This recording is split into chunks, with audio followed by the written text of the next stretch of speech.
Good evening, everybody. It gives me great pleasure to invite you on behalf of the Department of Communication and University of Hyderabad to this discussion on gender, citizenship and identity in the Indian Blogosphere by Sumana.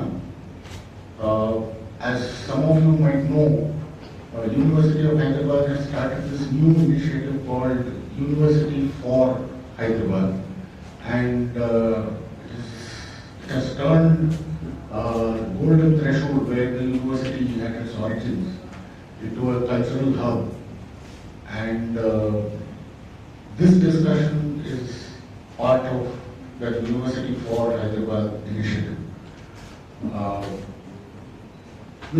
I am personally proud that this discussion is happening on Sumana's board because she was my senior in the department when we both studied here, and what can I say? She'll tell you how much she harassed me when I was there. No, not exactly. Vikram, again, my senior in the same school. So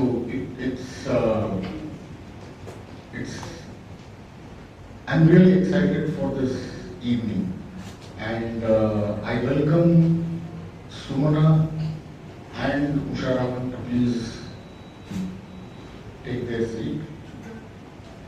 I must also bring to your notice a small change in the program. Sumana was to have a discussion with Jyotaji from the Loughborough University, but owing to this small thing called the coronavirus, she had to fly out of India on an emergency basis. She flew out of India this morning after being called back by her university. So we requested that Usha have the discussion with Sumana, and she gladly agreed. So, welcome to the discussion. I now request my colleague Kanchan K. Malik to introduce Sumana Kasturi. Thank you. And before Kanchan takes over the microphone, I have another small announcement to make. University of Hyderabad is also organizing an art souk here tomorrow. You might have seen preparations underway. I request you to make it possible tomorrow. It will be, open all day. So please spread the message. Let more Hyderabadis come and see the art souk here. Thank you so much. Thank you, Asuki.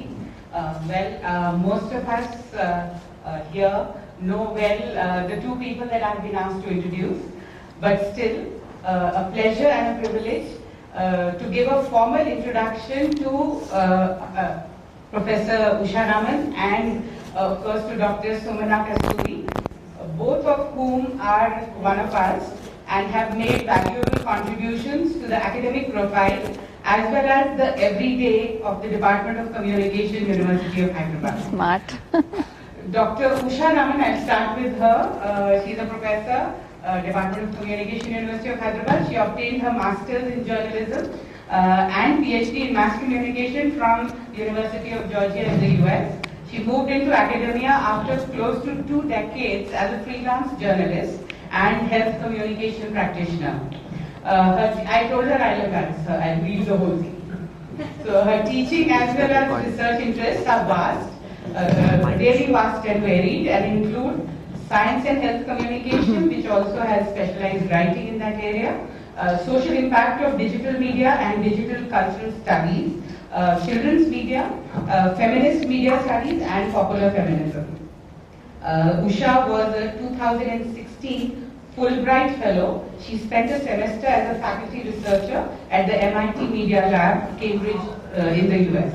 She's also the editor of Teacher Plus, a monthly magazine for school teachers in India, and writes a fortnightly column, I'm sure many of you follow that, in the Hindu's Education Plus titled Backpacker's Guide. She also has a fortnightly review on podcasts for the Hindu's Sunday magazine. It's titled Peace in a Pod. She's author of a book, Writing for the Media. If you want to follow her, you can follow her on her blog, What Are Words Worth? Okay, now to Sumana Kasturi, Dr. Sumana Kasturi, the author of the book, Gender, Citizenship and Identity in Indian Blogosphere, Writing the Everyday. Sumana has done her Master's in Media Studies from Pennsylvania University in the US and another Master's with a PhD in Communication from University of Hyderabad. Her supervisor was Professor Vinod Pagarala. She had previously worked in publishing, print media, and for the last several years, she has now been in international higher education. Her interests in new media are long-standing, and she has had various other publications also in the area. So over to Usha and to Dr. Sumana. Thanks, Kanchan. Thank you, Kanchan, for appropriately embarrassing us with those introductions. And thank you all for being here. I have big shoes to fill. Professor Joe Taki was supposed to be the discussant for Sumana's book, but I'm actually really delighted to have taken her place, although I would have been equally delighted to have listened to her. Because in many ways, I've seen Sumana through this journey of struggling with what do we study and how do we study it, and producing a really good thesis, and then very quickly following that up by converting the thesis into a book in a very efficient way. And I think her thesis occupies an interesting space between the academic and the popular, because it deals with something that most of us are familiar with. It deals with the digital space, with all of us, many of us probably post on some social media or the other, or we read even if we don't post. And we're increasingly becoming occupants of that space, whether we are central to it by producing content or on the margins by reading and appreciating and responding to content. So I think it's not just an academic work, although I think it does contribute significantly to the scholarship in digital media studies in India. We don't have that many books in this space, and especially in the space from the kind of vantage points that she's taken through a feminist lens, looking at it through different prisms, and she'll talk more about that. So maybe we can start, Sumana, by if you could tell us why the blogosphere, right? I mean, I remember when you started on your journey, somebody said, oh, blogs are old hat, right? Nobody blogs anymore, but we know better now. Right. So maybe you can talk a bit about that. Switch this on. Does this work? Hello? Do you want to just take this? Where's mic? Or use this one? We'll go back and forth. Yeah.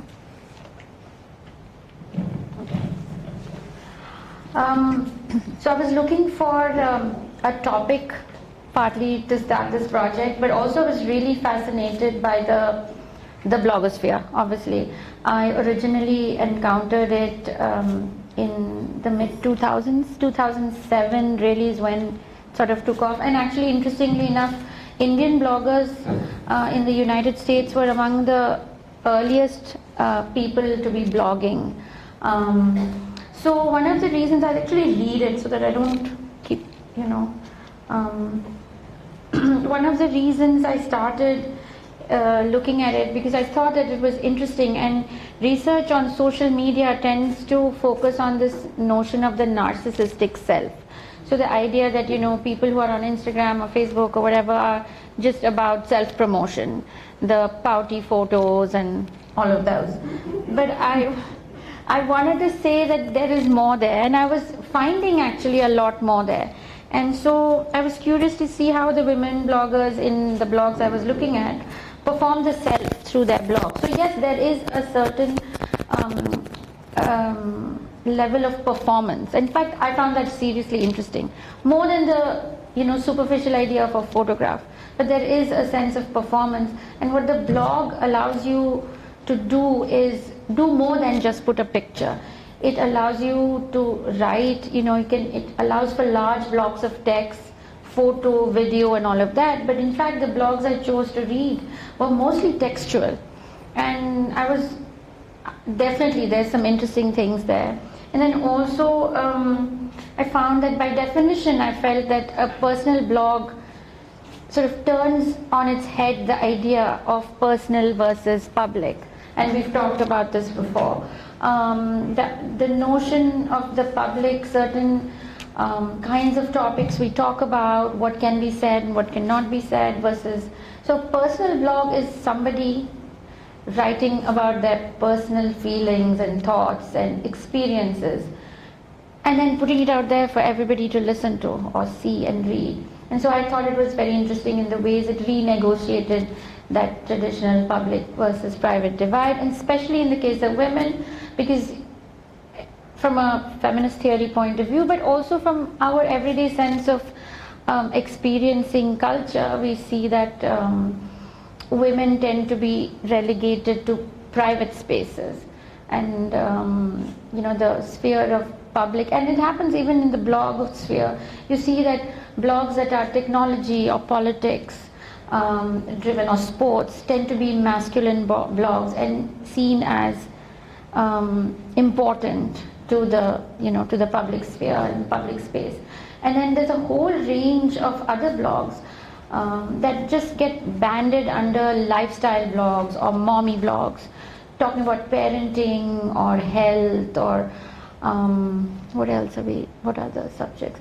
Design, art, cooking. All of it. And so they all just get shoved under this large banner of personal blogs, because it's women writing about their everyday boring lives. And I chose to decide that this was not a boring, it was everyday, but it was not boring. Well, yeah. So I think we got a little bit ahead of the story here. Okay, sorry. So if we can go back to what exactly you've done here. You did talk about the blogosphere, and I'm not sure that that's a term that everybody understands, but so maybe you can just define what you mean by blogosphere and why Indian women and where were these Indian women. So maybe you can talk a little bit about that. Sure. So the blogosphere is now the popular word to talk about the whole world that blogs inhabit, and people who blog and read blogs and comment and sort of communicate via that medium. It's called the blogosphere. The Indian blogosphere, of course, again, like I said before, Indians located in the United States working in tech companies were among the first to start blogging, and definitely among the very first Indians to start blogging, because they had access to the technology, they were savvy enough to know how to use it, and of course they had the resources to access that kind of technology. And then right behind them were the women of the tech sphere or wives of Indian software engineers and so on, who in fact were forced by visa rules, and there's a whole academic conversation about how globalization or the neoliberal economy forces highly educated women to take a back seat to their husbands' careers as they follow them across the globe, chasing their career aspirations. So again, among the earliest women bloggers were Indian women in the United States, and then subsequently across the Western world, who were often at a loose end because their husbands were working and they didn't have the visa status to work. And then they started blogging. Many of them are highly educated, really good writers, and then they started off. And so when I encountered the blogosphere, and I say that in this book, when I was myself living in the United States and looking for recipes in some sense, but also looking for community.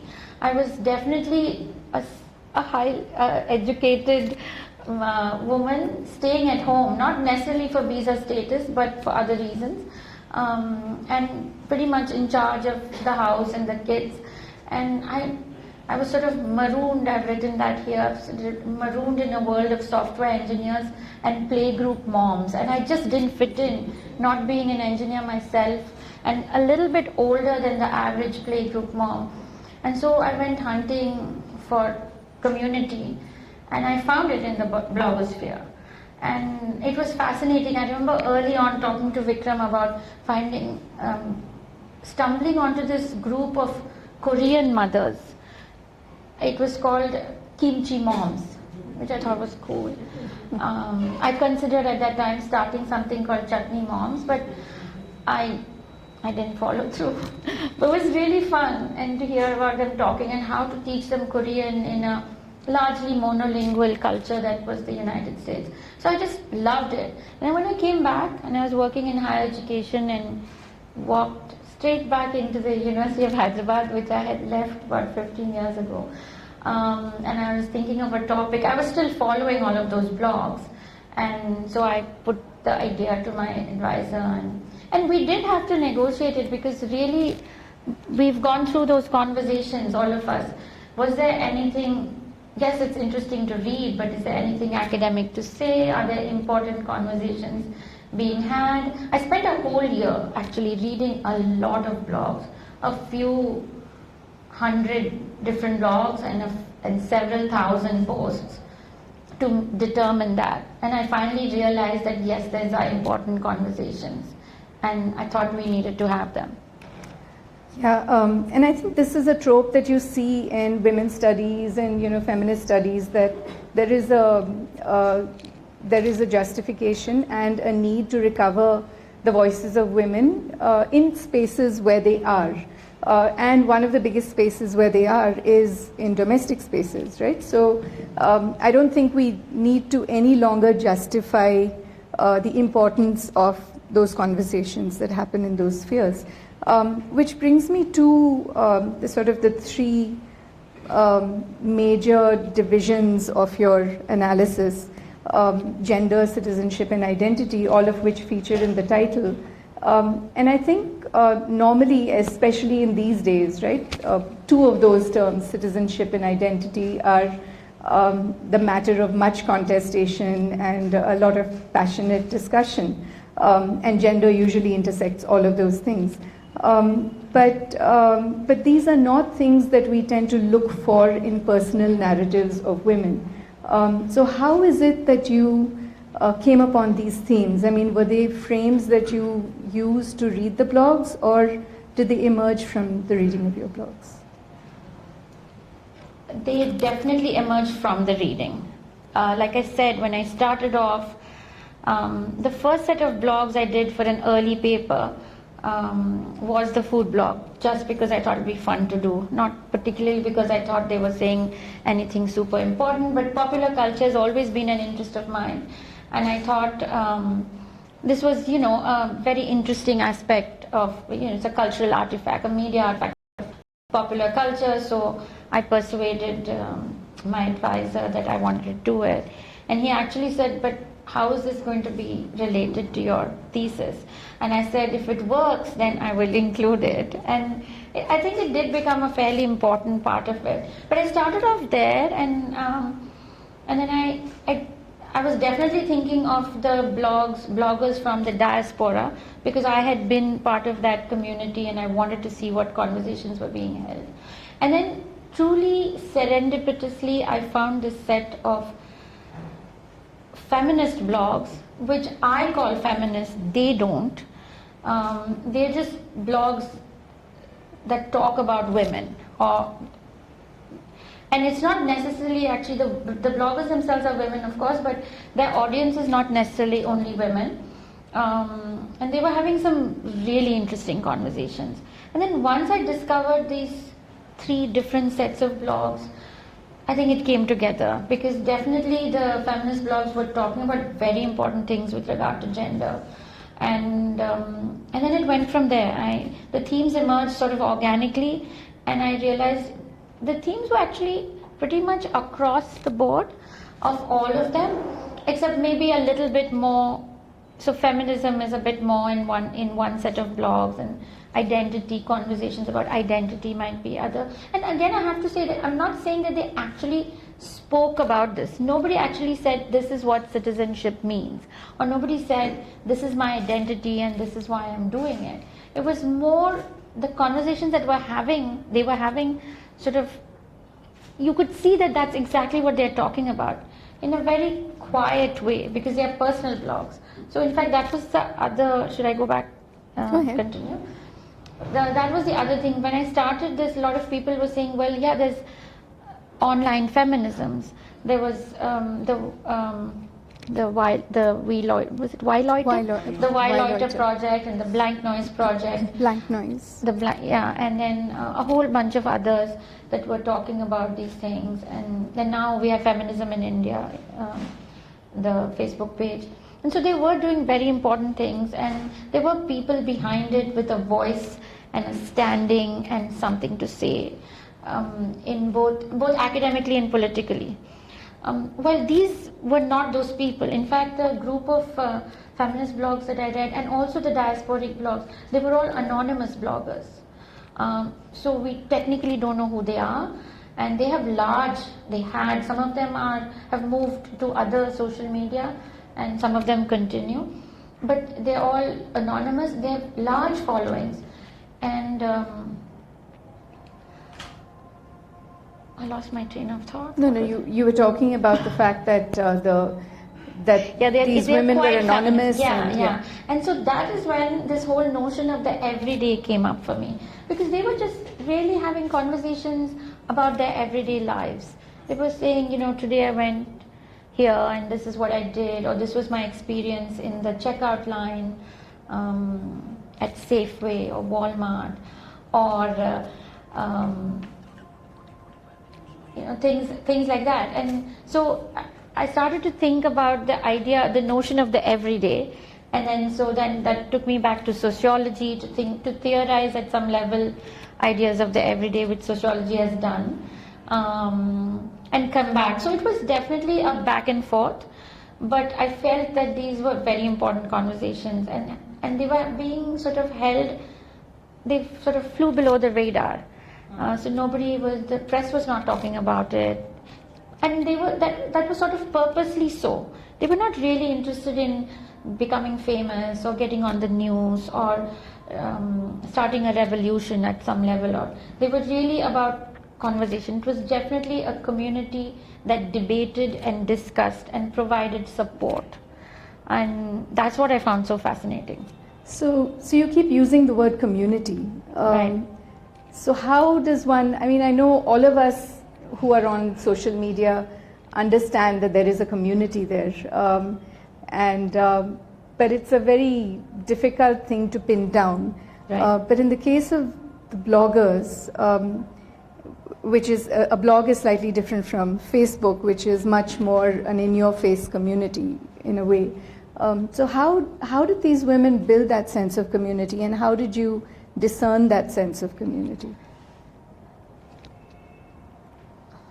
So partly when I got down to speaking to the bloggers towards the end, they did confirm my feeling that there was a definite strong sense of community. But as I started to read, you'll see on the more popular blogs or the active blogs, and I actually picked blogs that did have a fairly active community around them. There were others which may not have had so much traction.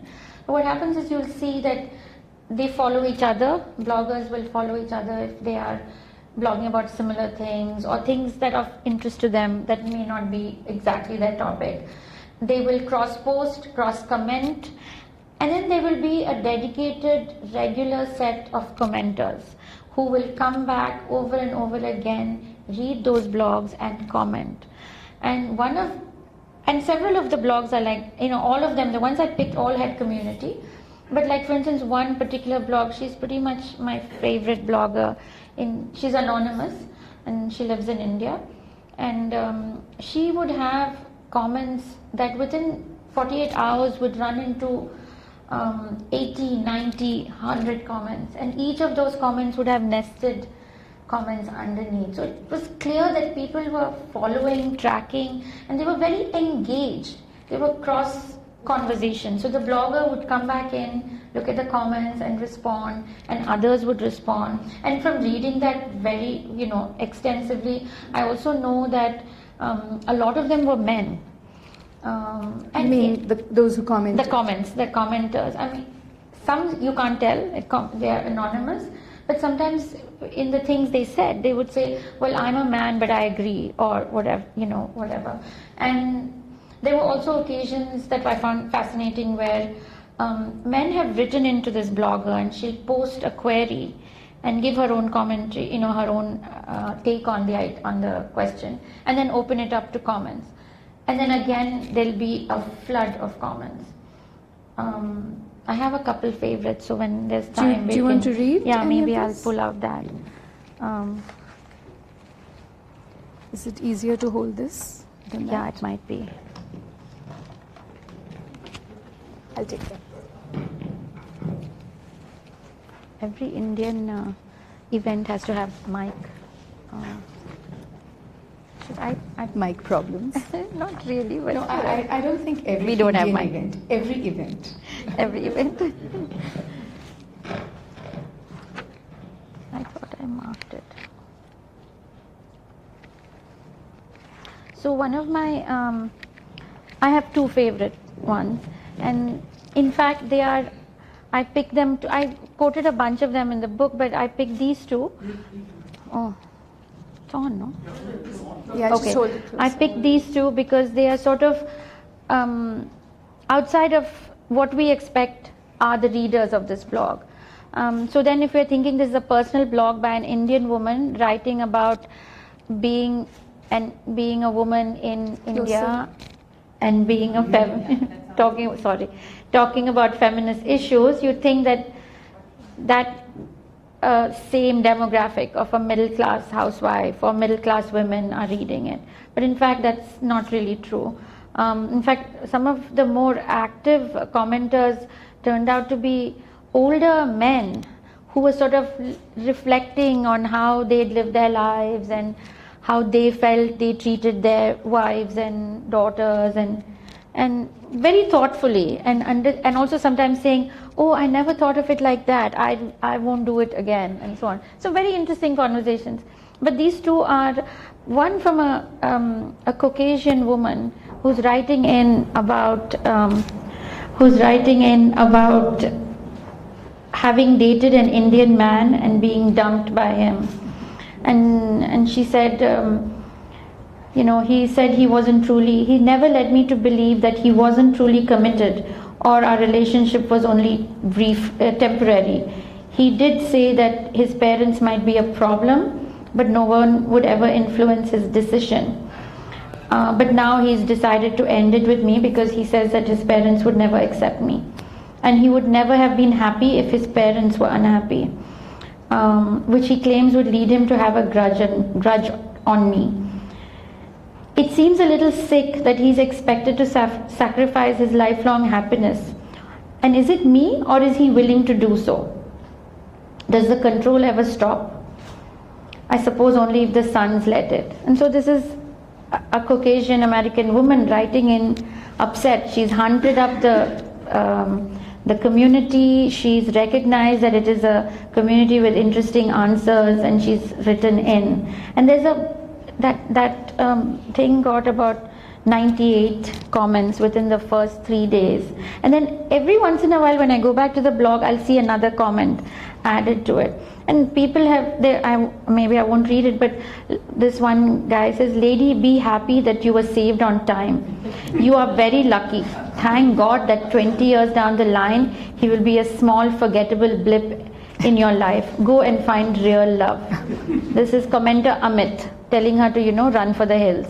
And so there's lots of this, and similarly, and so they are actually not discussing feminism but also patriarchy. I mean, of course they are connected, but they're addressing not just issues that come up as women's issues. They are addressing patriarchy head on and having tough conversations about it. And I say, you know, I think this is feminism from the trenches. So we can theorize at the level of academia, we can have political activists talking about it, but these are women who are really not accessing Shilpa Phadke or Donna Haraway. They're just living their everyday lives. And how do you handle this? And so that's why I find it so exciting, because these are real conversations, real women talking about their real experiences. Another one, this is also an anomaly, it's from this man who says, and his English is what it is, you know, it's really interestingly written. Few days back, I fought with my mother's capitalized, and brother that I can't marry anyone because of culture and standing. I am sorry for that, but I can't marry a girl just because she is of same caste. Either I will marry of my choice or remain single forever. Everyone in my family was fainted, angry. Then again the same drama began. Emotional blackmail, torture, crying, hunger strike, etc., etc. But this time I took firm stand by informing them that this is my final decision. Whatsoever you people react. I don't care. My marriage is none of your business as far as my happiness is concerned. Now my mother is not talking to me since last 4 days. She made me clear in front of everyone that you do whatever you want and leave my house. And here's the punchline. But I don't want to go far away from my mother. I want her to be with me. So again, some of these bloggers are very articulate, highly educated, fluent in their writers, so they write really beautifully. But then again, you have this very plaintive email from somebody who hasn't studied convent school English, but he's articulate, and you know, and so feminism or patriarchy is not in fact just the woman's problem. It's his problem too. And he's really, and I thought it was, and the people, again, 150 comments I think, everybody appreciated his stand because he is making a stand. And then as classic traditional Indian boys are socialized to respect their mothers and not leave them, so that is indicated also. So he's really heartbroken because he does not want to go against his mother, but he feels he needs to, and he needs the support because nobody's talking to him. And again, this is one of my favorites because it indicates that this community is not necessarily only, you know, middle class women, and they're really coming for help and advice and support. I'll stop there. Yeah, I mean, it's interesting that you use the phrase middle class, right? Because very often that is used within academia to Pejorative. It's a pejorative sometimes. Well, in the sense that to dismiss research that focuses on the middle class, or exclusively on the middle class. And of course here there's no way of knowing class locations. One can assume. For the bloggers we can guess. You can kind of assume, but it's also possible that there are people who don't occupy what we might strictly define as a middle class location. But nevertheless, you know, how does one read these things in a larger discursive framework? So these are conversations that are happening within kind of a closed channel. They're blogs, you know, there are these small, large, mid-sized communities talking to each other. There's a certain level of comfort and anonymity, you know, all of that. Right. So how does this then affect, or is there a possibility of it affecting the larger discourse? Or is that even a concern? Yeah, and what do you mean by larger discourse? Are we talking academic discourse, public discourse? Public discourse, yeah. I think there's value. I think there's as much value to this kind of conversations as the academic conversations we have in our own enclaves. And I know that these bloggers are definitely focused on getting the word out, but in their own community. They're not necessarily advertising. I think these are important conversations because also I believe you need to have conversations from the ground up, and and that's what they are. I don't know whether it's a serious concern. Yeah, I mean, no, actually, there was another question that was nested there that I forgot. But, Sahana Udupa, who writes a lot about, she's also a communications media scholar, and she writes a lot about online politics. Right. Specifically about online Hindutva and political movements. And recently there was a piece that she wrote where she talks about the middle class being the vanguard of a shift in political discourse. Right. So would you then see something similar in social cultural discourse that's happening here? I don't know whether it's a shift, but it's definitely, I think what happens is that we tend to sort of stereotype a demographic by what's visible, but there's always other conversations. And of course women are now in India and across the world in the forefront of political discourse, whether it's the Shaheen Bagh women or the women in Mexico or all of those other things. And again, nobody can dismiss them as middle class women. And again, I'm not saying we should dismiss them, but we tend to sometimes sort of not take it seriously. But I think the discourse cuts across boundaries, and I don't know whether I have much else to anything insightful to say beyond that. I think that's insightful. But also then, I mean, you did mention Shaheen Bagh, and so maybe we can use that to segue into the other theme, which is citizenship, and which is closely tied to identity.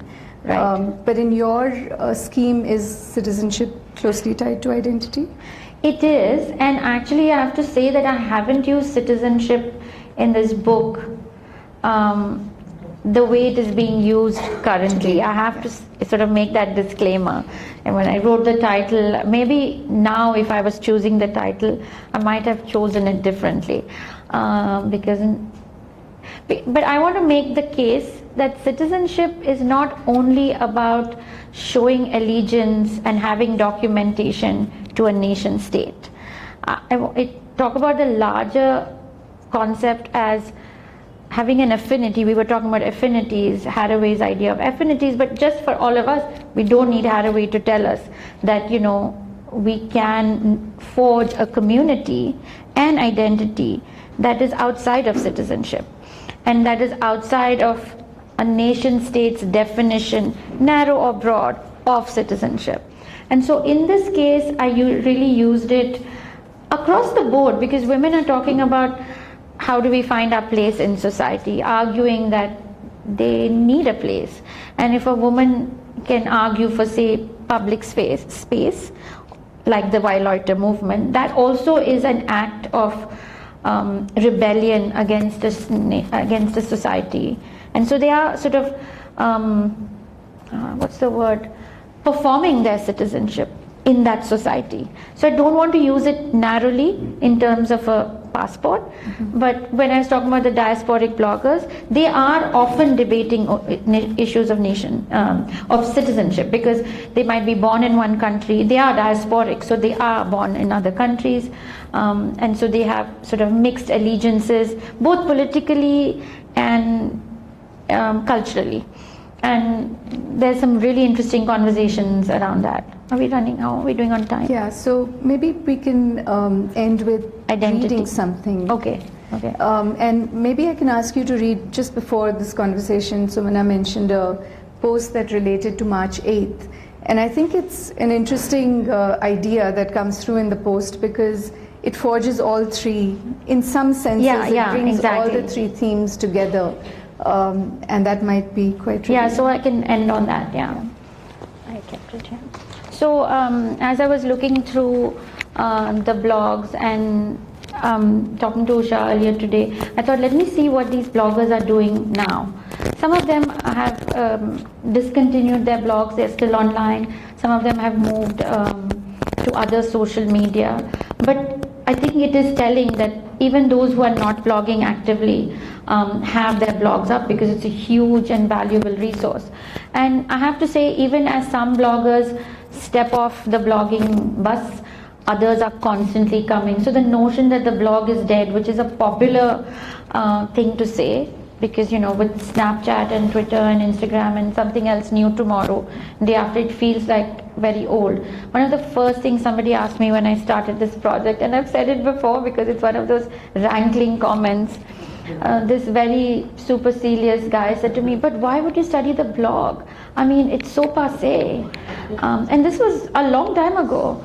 And he wanted to do cutting. He said, you should do cutting edge things. He said it's so 20th century. Yes, he did say that. You'll remember that. We won't name names. But he said, yeah, that's so 20th century. I said, what about novels? People are still studying novels. And what, 15th century? So yeah, I want to study the blog, but it's one of those things I want to still make the case.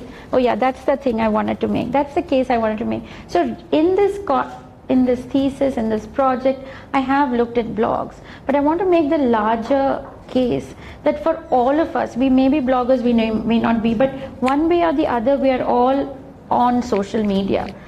And I'm hoping that the way I look at this particular platform, this is one technology platform, we can all look at any other platform. So there's the issue of who owns our data, all of, not privacy data, but all of these words. Who owns it? Do the bloggers own it? Does blogger own it? Does Google own it? Issues like that. And also how we sort of plan our lives around how we use social media. Who in this room picks up their phone to look at WhatsApp first thing in the morning? I mean, I'm sure I'm not the only one. That's a different conversation we can have. But I wanted to end with this because this is one of her latest blog posts before she stopped blogging, and it's called 8th March, and it does bring together all of those ideas that I'm talking about in the book. She says, "Stop, just don't. I see your mouth beginning to form the words, readying to trot out utter garbage. Halt, don't do it. Tell me to celebrate being a woman on a measly day eked out for my ilk, and I'll ask you why. How do I make joyful noises about being female in a world where my gender is relentlessly at the receiving end of systemic hatred? When our heads are constantly dunked and held underwater, only to be permitted half a breath before being choked again. But look, you did get that teeny window to inhale, didn't you? To which you look exasperated and say, but nobody's doing it to you. And then I will begin to enumerate the number of times my body was touched without my permission, the number of times my daylight hours and nighttime hours and spaces to just be were policed by those who birthed me, by a system meant to educate. No, you are a girl, bloomer check. We're going to lift your skirt to ensure your modesty lives in granny knickers. The number of times I have heard, nobody wants a girl who ... Nobody marries a woman who ... 5 kilos less and you'd be perfect. And so on and so forth. The number of times good girls don't sit this way, don't wear shorts, because the men, all males, absolute strangers included, are given shares to my anatomy, to how I should behave. Only I'm not invited to the feast. And then she says, tropes. You said that. Excellent mother, obedient daughter, ideal daughter-in-law. Until I want to stitch your mouth shut without anesthesia. She's quite aggressive. She's a fantastic writer. She's extremely funny, actually. You've drowned in your paltry puddle and think you're in Saint-Tropez. Every utterance further plasters you to your pigeon poop-ridden cubby. How does it feel inside that cage you've built? Do the bars come out at night to play? Rapes and moral policing, just jokes and unoffered opportunities, wage gaps and a permanent seat to butt and breasts on the buffet. Let's just not serve brain today. Rather pointless, wouldn't you say? Not a chance in hell at life, and if lucky, then an education is all too much good fortune. And then she ends by saying, no women are free until all women are free. I scream at you in my fantasy. while you suck on patriarchy like a lozenge and I pause to watch you choke, while you make plans to shop sales and celebrate having internal plumbing and paint your nails as the platitudes dry. Happy Women's Day, you say, expecting a smile in return. I smile as I smile for many senseless things and inane people, and quietly wish you the gift of sight.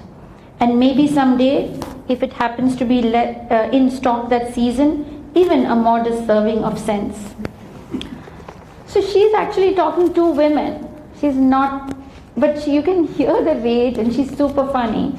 And she's a diasporic blogger, and she's also a poet, which you can sort of see in the way she uses words.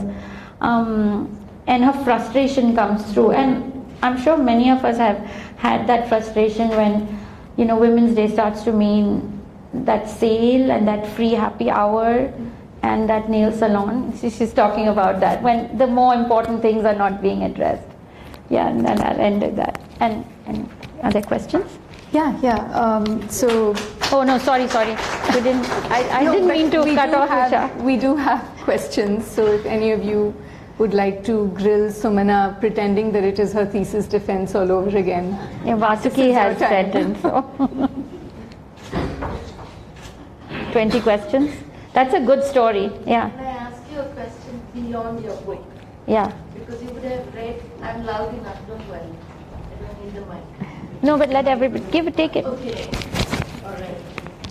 The question is beyond your book, because I do believe you would have read quite a bit and identified the things that you want to focus on. Yeah. So firstly, congratulations. Thank you.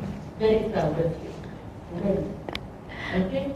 And you spoke about gender. So you would have done a lot of reading on gender-related blogs and stuff, both by men and women. How often have you found that there's a lot of lip service by the women or by the men, and how many men did you find to be champions wanting to address gender parity? Oh wow, that is really a big question beyond the blog. That's a whole feminist question, and I have to say I haven't really researched what the men are saying, only observing. And there's a lot of lip service, and it doesn't matter whether they're men or women. For instance, this piece is clearly that. She's telling the women, don't forget the real thing. I think there's a long way to go before we can eliminate patriarchy, and I think we're all in the trenches together. That's all I have to say. No, but if I can just add to that, just to say that, this whole idea of lip service, now when you're looking at a blog or any material online, one can argue that it is lip service because it is just words. But there's a power to words, which is kind of the basic assumption you make when you study these words, right? That whether the person who is behind those words means what they say or not, the effect of the meaning is to mean, if that makes sense. Yeah. Yeah, it's important to say. Thanks. Yeah. Back there. Hi, ma'am. Congratulations for the book. Thank you. So I have one question. Given the short attention span of today's readers, like everyone is on to video. So how do you think that the text thing, the written articles, and how would they take shape in the next 5 years? Do you think we should go with more of video format? And my second question is, do you think you can build a powerful news medium using a blogspot or a blog? Oh, you're asking me to predict where social media and news will go. Definitely, there is an attention span issue. We'd rather read 3 lines of a status update and then, half a dozen paragraphs of a blog post. But like my comment about the novel, I think long form journalism, if we're talking about journalism, has a place. We cannot abandon it. Are you a journalist? I'm studying journalism. Okay, so as a journalist, Yes, we want to give sound bites and like bite-sized bits of information to our readers, but the value of long-form journalism cannot be overstated. And so there's value, and maybe we can use video or sound bites or small bits to sort of intrigue people into reading. That said, I have to say Usha's favorite medium of the podcast somehow straddles both of those issues, because it's accessible, it's sort of enticing because you can hear people talk, and it is long form. It's easier in a way to listen to a half-an-hour podcast than read, for some people, than read a 3-page article. So yeah, I mean the medium will go where it goes, and as journalists we need to sort of work towards, rather than, we have to focus on attracting eyeballs, but we also want to focus on actually telling the whole story. That's my take. Yeah, Anjali. Congratulations, Sumana. Thanks, Anjali. So I am just wondering, is that from Orange Jammies? Yes, it is. You recognize the blogger. Yes. And I believe you've also tracked this very famous blogger, Indian Homemaker. Yeah. Right? I didn't. In fact, the 2 quotes I read from the American Woman and that man are from Indian Homemaker. Yeah. So what I remember of the Indian Homemaker blog was very intense and very sharp questions coming in from women and men Right. who were going through very difficult times, and that was feminism coming from lived reality. Right. So it was eye-opening, and I would say that it would be eye-opening for even people in the academia or Yes. studying legal processes and. Yeah. That's exactly why I picked it, because I thought she was doing very important work. And under the radar. She's not blogging as much, she'll blog occasionally. She's very active on Facebook. She's posting a lot.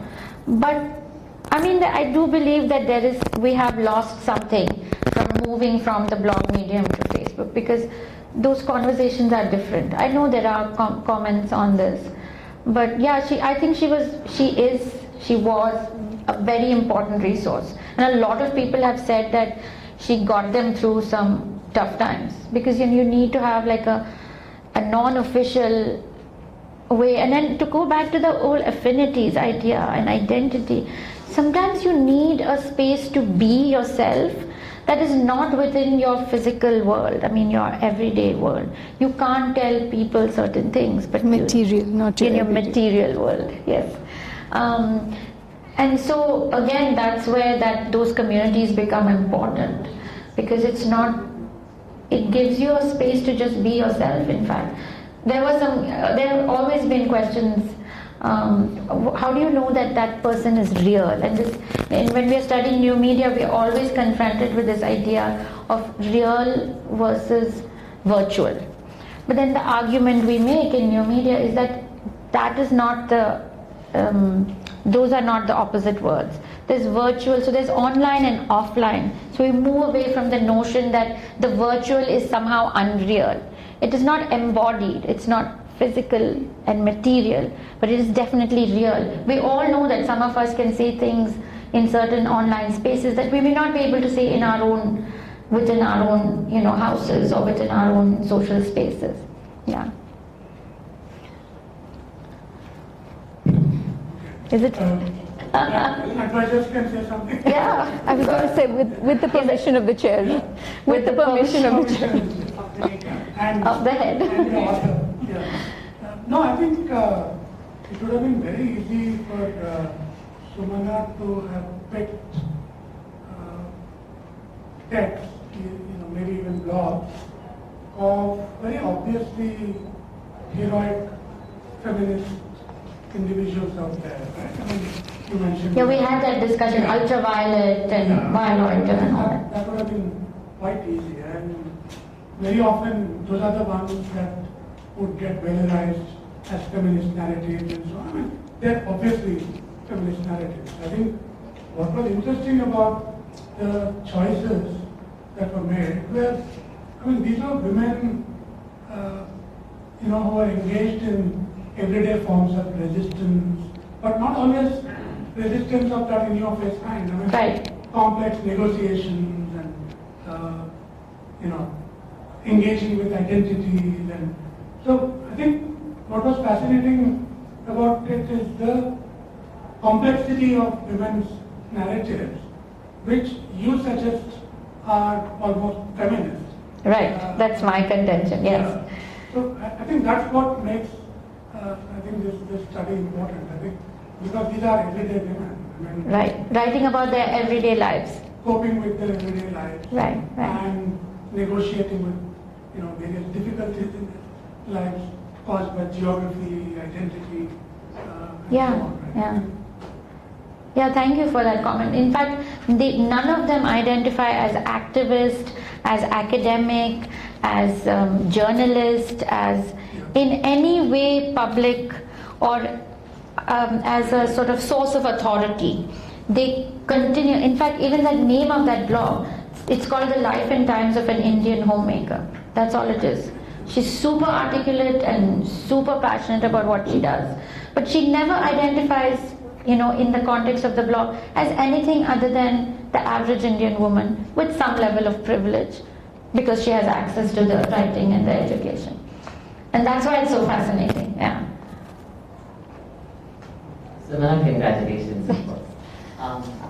I was just wondering, taking off from there, to some extent we're saying that, or we're talking about the idea that this is sort of validating the voices of women who maybe otherwise don't have really anyone to listen to them if they're just kind of shouting into the void. But just as, let's say, a century ago or whatever, and novelists who wrote, like Virginia Woolf or someone, wrote about everyday women, Right. became who she is today. Do you feel that the impact of the things you're talking about will one day be more, like, right now we Seen can't as more necessarily important. see the impact, but like maybe the women will stop being anonymous, or what do you see as the possible impact of these communities being formed, or how do you see that this is having an effect? Like a continuing A effect. continuing effect, or even an effect really on women's lives and the way they present themselves, the way they feel about themselves, like not having in Yeah, the not background kind of thing. Yeah, so I want to say first that I don't think they're speaking into the void because they have active communities. And there are definitely bloggers who might be speaking into the void. I mean, if I start a blog tomorrow, and that was really my worry all the time. People would ask me, why, you're not blogging? But you're not a blogger, you're studying. I was like, I just study them. I don't, because I know what a good blogger needs to do. And so yeah, if I start writing, I might be writing into the void, because how do you attract readers? You want people to read. But these particular women are definitely not, because they have active, engaged communities.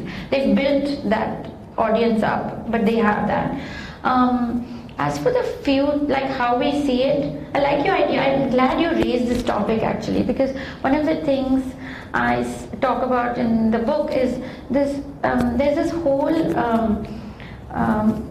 area of work, academic work, in mostly literary studies, that talks about women's biographical practices, and how, for instance, Samuel Johnson or Winston Churchill or Jawaharlal Nehru or somebody, their autobiographies are validated and valorized, because it was the practice for men to write these autobiographies or biographies.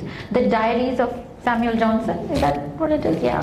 So that kind of thing. So men's, not just public speeches, but men's everyday personal writing practices have still been legitimized the way women's writing practices have not. So women have written diaries for centuries. They also write household account books. A few months ago, I was cleaning out my grandmother's cupboard and I found a stack of account books. But yes, how much the price of dal is also written, but also little notes about, these people came today and we cooked lunch for 15 people. And those are autobiographical practices too. And so, I hope that these bloggers or somebody influenced by them will go on to become Virginia Woolf, the Virginia Woolfs of the future. But I feel that that may not be the point also, because I feel that in their everyday blogging, they are making a difference. Because like Anjali had pointed out, if you're looking for answers and you find it in this community, then that itself, it has served its purpose in that way itself, right? And in fact, this blogger, Indian homemaker, when I interviewed her, did say that. She said, I started it because I was looking for answers and I could not find them anywhere. So I decided to start my platform where other people could, where we could together find answers. And so I don't know if they will be, I will certainly, if I get the chance, I will valorize Indian homemaker and Orange Jammies, two of my favorite bloggers. I don't know if that will happen, but I definitely think there's value even in the context of their current writing. And I also feel that in general women's writing is valuable. From an academic point of view, it contributes to feminist epistemologies, knowledge producing. Who produces knowledge about women's lives? Why should it be only somebody writing about women? It should be, women's knowledge should be produced by women themselves. So these are important because they are accounts of their everyday lives and their descriptions.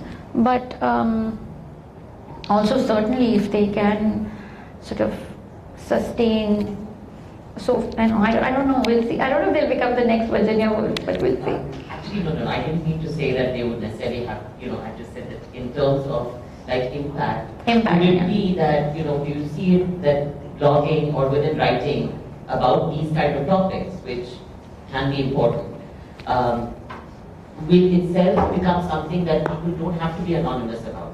Right, I see what you mean. I'm hoping it will be that. I think it will be there. And I think there are more and more, even publishing is starting to recognize those kinds of books. So yeah, I think we are headed in the right direction. How fast we get there, I don't know. But you're taking a big step in that direction. Yes, thanks. There's a question here. I think Aparna. Malini also asked. Okay, Malini and then Aparna. Congratulations, Sumana. I'm so glad I'm able to come here today.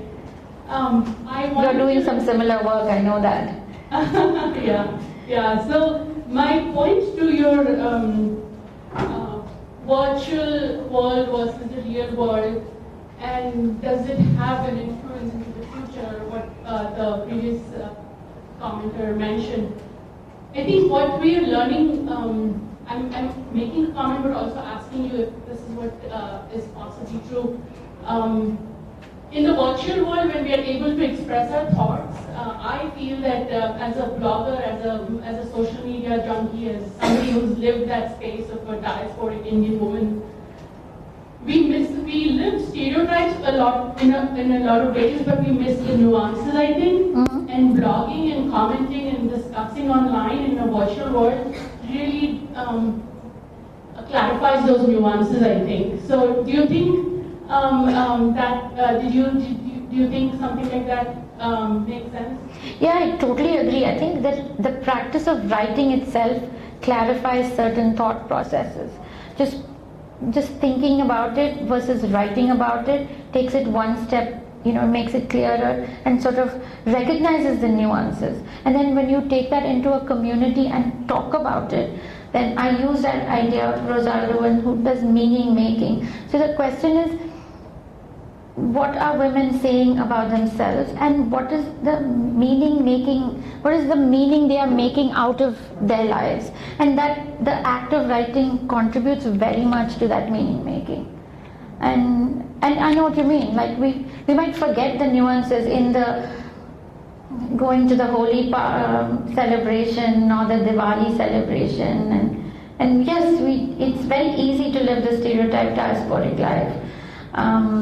And you have to, and those of us who want to think about things differently, you have to stop and have those conversations, otherwise it's easy to get swept away in that tide of it. So absolutely, yeah. Thanks. Yeah. Okay. Thank you. Is there any bullying in the blog? It's an important question. Secondly, is there any sort of prosecution from the governmental agencies? check the bodies, Okay. other blood. And do you share the resources among the bloggers?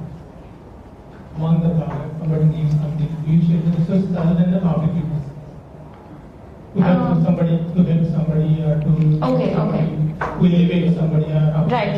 I'll answer. Should we do 2-3 questions and I answer them together? Okay, answer them. Okay, so the first question was bullying. The third was about resources. The second was what? Governmental. Persecution. Okay, I'll answer that persecution question first. I think they are not actually challenging the government. There is no overt activism, though they did, like after the Nirbhaya case, there was a lot of activity and they were talking about it. So there's no, maybe in specific context they might say, this is not fair or something, but there's no overt challenging of the government. There is challenging of establishment or traditional norms. Social norms, yeah, exactly, social norms. So I don't see that. And also they're so under the radar, it's unlikely that anybody will think of it. The online trolling, bullying is interesting because in fact, these bloggers started to blog in the late 2008, between 2008 and 10, and have blogged for the last 10-12 years. And for the most part, when I was checking comments, there is not a lot of bullying. They are, of course, they are all approved. At some point, I think they moved to approving comments.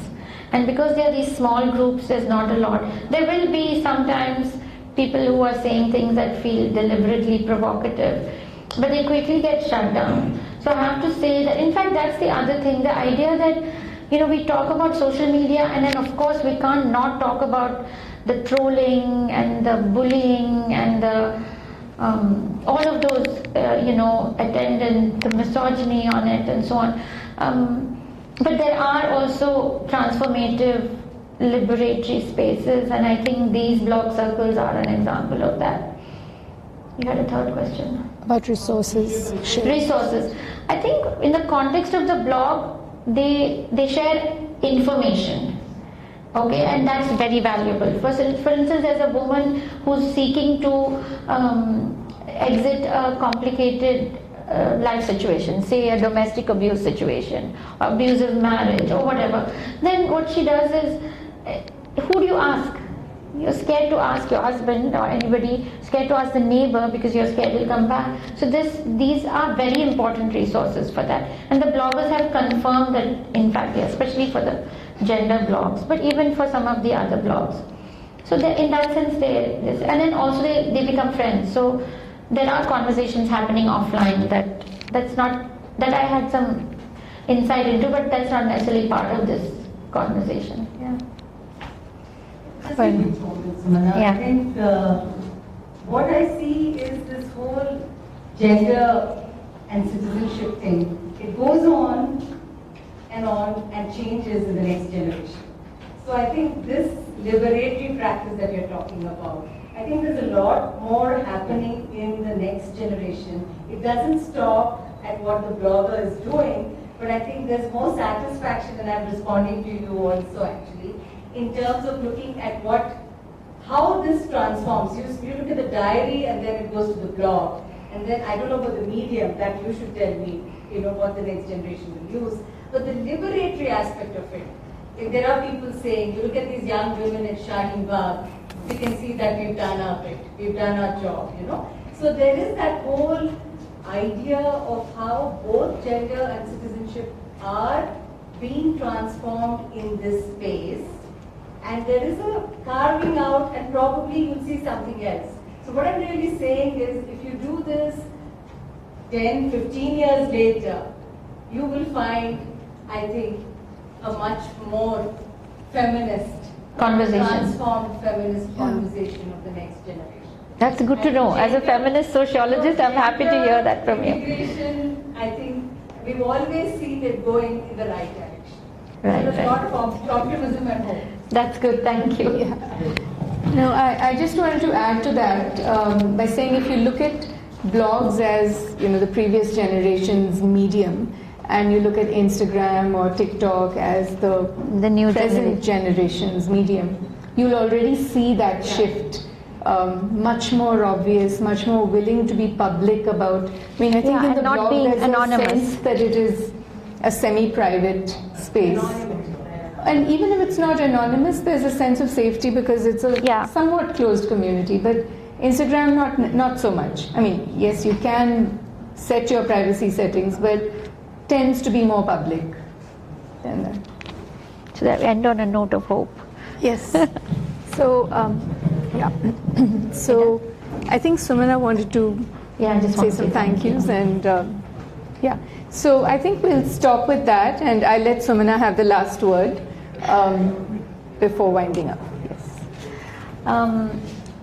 I'm so happy I got to have this opportunity to talk to both my friends and colleagues in academia and work, and also friends and colleagues in life and fun. And often it merges for me. I was trying to distinguish and it was hard to distinguish. As Vasuki mentioned, thank you Vasuki, but as he mentioned, this, we did study here, Vikram and I and Vasuki and many others, Kanchan too, right? And so this has come really full circle, because right here in this space was our studio, and the floor is new but looks familiar, because this is where we stood with those cameras and learned how to shoot and make movies and my footprint is right there. It's a virtual, even if it's not real, it's definitely virtual, it exists. And so we spent many hours talking about cinema and journalism right here in this very space. So it's just very poignant and to me to be actually sitting here in this space. So it's come full circle. I left the University of Hyderabad and I came back to it, and then I'm sitting here, so it's special.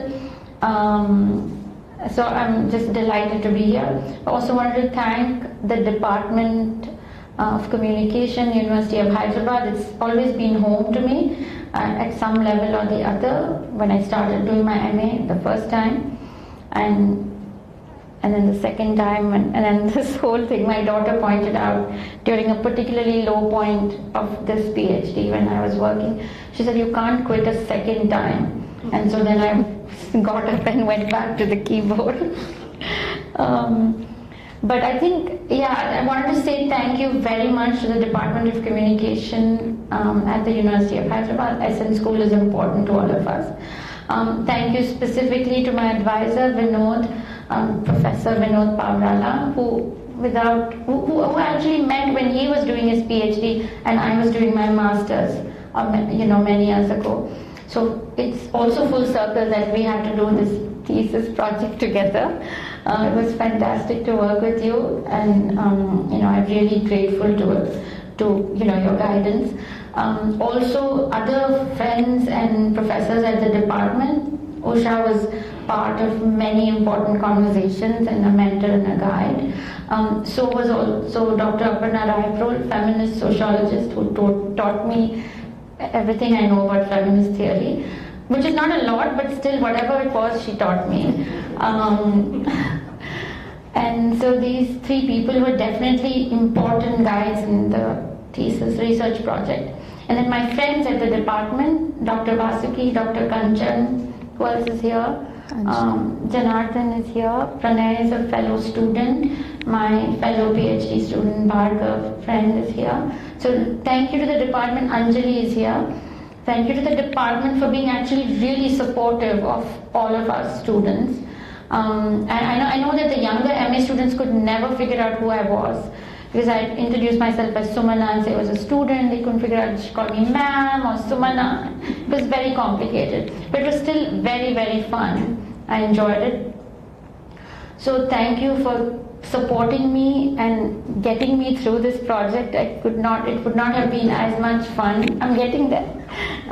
The other people I need to thank are my parents and my in-laws, who were super supportive of me going off and not doing the traditional ideal daughter-in-law daughter things and reading Dorothy Smith or something. So thank you very much. My parents are always supportive. They always think I can do things that I can't do actually. So their belief in me is greater than my own belief in myself. So it's incredibly special that they are here. And then I'm sorry that Kaivalya, my daughter, is missing, because she and Annie, my son, were with me throughout, cheering me on and helping with bibliography. And then of course there's the infamous Stuart Hall 20 questions incident. And of course, in the beginning there was Vikram, and at the end there is also Vikram. Could not have done that without him. And of course in the middle, he's always around, and he's been incredibly supportive. I could not have done this or anything else without him.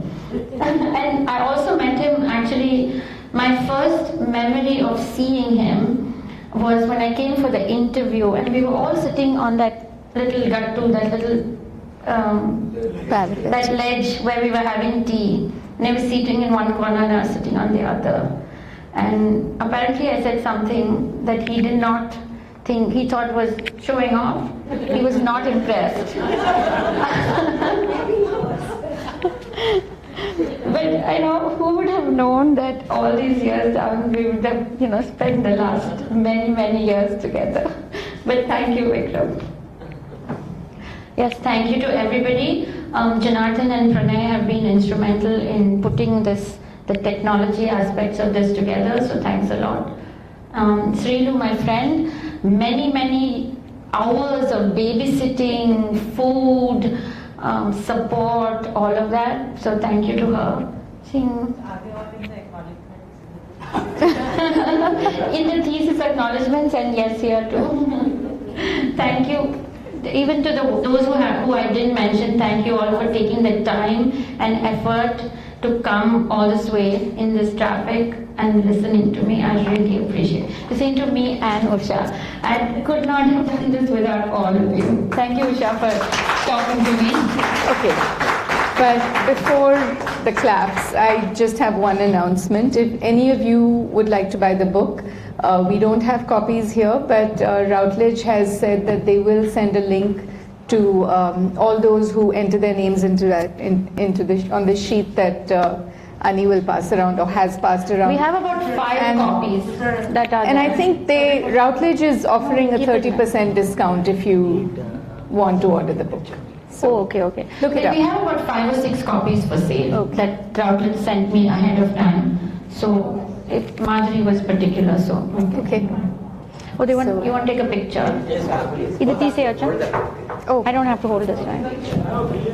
I think is there like a proper vote of thanks? No. Why not? Oh, I'm holding this something. Do you get dollar royalties from I doubt it. How many books are